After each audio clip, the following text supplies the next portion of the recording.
નમસ્તે વિદ્યાર્થી મિત્રો, ધોરણ 10 તમારી બોર્ડની પરીક્ષાને માત્ર 3 થી 4 દિવસ બાકી છે। હું તમને ગેરંટી સાથે કહું છું, આજનો વિડિયો તમે જોયો એનો મતલબ તમારા 10 માર્ક્સ વિદ્યાર્થી મિત્રો પાક્કા થઈ જશે। 8 તારીખે વિદ્યાર્થી મિત્રો તમારે કયું પેપર છે? વિજ્ઞાનનું પેપર છે। ટોટલ 12 ચેપ્ટર છે, પણ તમારે વિદ્યાર્થી મિત્રો માત્ર 6 ચેપ્ટર જ કરવાના છે અને તમારા ખૂબ જ સરસ માર્ક્સ આવશે। તમને ખબર છે, બીજું ચેપ્ટર, ત્રીજું ચેપ્ટર, પાંચમું ચેપ્ટર, સાતમું ચેપ્ટર, 10મું ચેપ્ટર, 12મું ચેપ્ટર, આ 6 ચેપ્ટરના તમે વન શોર્ટ રિવિઝન જોઈ લીધા। 100% આનામાંથી જ પૂછાશે। તમારા 10 માર્ક્સ વિદ્યાર્થી મિત્રો પાક્કા થઈ જશે જો તમે આજનો વિડિયો સંપૂર્ણપણે જોઈ લીધો તો। ગણિત છે, સામાજિક વિજ્ઞાન છે, અંગ્રેજી છે, બધા જ વિષયના વન શોર્ટ રિવિઝન આવશે।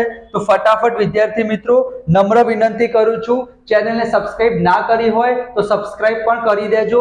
હેતુલક્ષી માટે અલગથી સિરીઝ પણ આવશે। અહીંયા તમે જોઈ શકો છો વિદ્યાર્થી મિત્રો, સાથે સાથે તમે સ્ક્રીનશોટ લેતા રહેજો। શું લેતા રહેજો? સ્ક્રીન પ્લસ શોટ એટલે શું થઈ જાય? સ્ક્રીનશોટ। ચલો, અહીંયા સૌથી પહેલા વિદ્યાર્થી મિત્રો 1 થી 2 માર્ક્સ તમારી પરીક્ષામાં પૂછાશે। અહીંયા તમે જોઈ શકો છો વિદ્યુત પ્રવાહ, બરાબર? એને આપણે શેના વડે દર્શાવીશું? I વડે દર્શાવીશું। એનો એકમ શું થશે? એમ્પિયર। એને આપણે કઈ રીતના લખી શકીએ? કેપિટલ A વડે। વિદ્યુત ભાર, એનો એકમ શું થશે? કુલમ થશે। વિદ્યુત સ્થિતિમાન, એનો એકમ શું થશે? વોલ્ટેજ થશે। અહીંયા તમે C/S, J/C એ તમને હમણાં ખબર પડશે। એના પછી સમયનો એકમ સેકન્ડ, એ ના પૂછાય। કાર્યનો એકમ શું થશે વિદ્યાર્થી મિત્રો? જૂલ થશે। અહીંયા તમે જોઈ શકો છો, બરાબર? અવરોધ, એનો એકમ શું થશે? ઓમ થશે। એની સંજ્ઞા તમે જોઈ લો।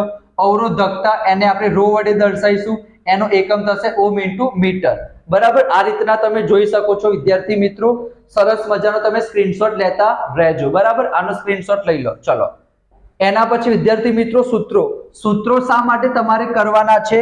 કારણ કે વિદ્યાર્થી મિત્રો એક દાખલો તો તમારી પરીક્ષામાં પૂછાશે જ।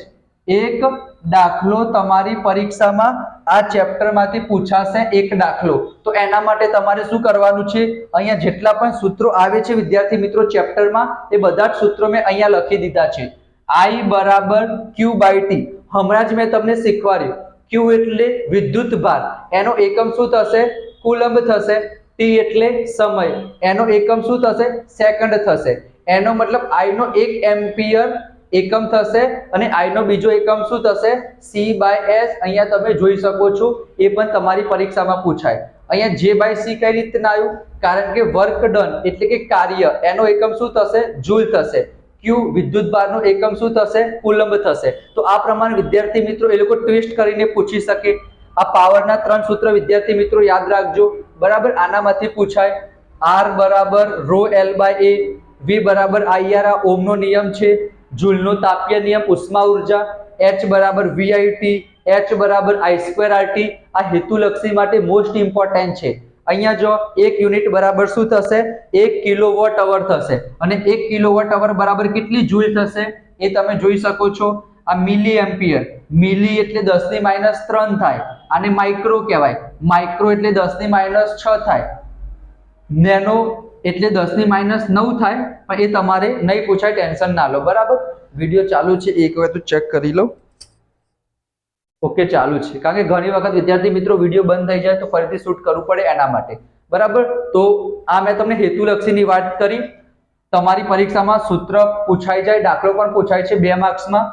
તમને I આપેલું હોય, T આપેલું હોય અને કીધું હોય Q શોધો, કંઈ પણ એ લોકો પૂછી શકે, બરાબર? તો આનો એક તમે સ્ક્રીનશોટ લઈ લેજો। આનો તમે સ્ક્રીનશોટ ઓલરેડી લઈ રાખ્યો હશે। એના પછી વિદ્યાર્થી મિત્રો અહીંયા તમે જોઈ શકો છો મોસ્ટ ઇમ્પોર્ટન્ટ, આ વખતે વિદ્યાર્થી મિત્રો આ શ્રેણી જોડાણનું સૂત્ર છે। બધા અવરોધોનો સરવાળો કરી દેવાનો જો શ્રેણીમાં જોડાયેલા હોય તો, અને સમાંતરમાં જોડાયેલા હોય તો અહીંયા વિદ્યાર્થી મિત્રો 1/r વાળું સૂત્ર આવશે।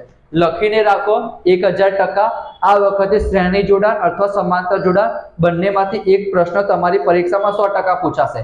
કાં તો બંનેનો તફાવત પૂછાય, કાં તો વિદ્યાર્થી મિત્રો દાખલો પૂછાશે, કાં તો વિદ્યાર્થી મિત્રો તમને સૂત્ર સાબિત કરવાનું કીધું હશે।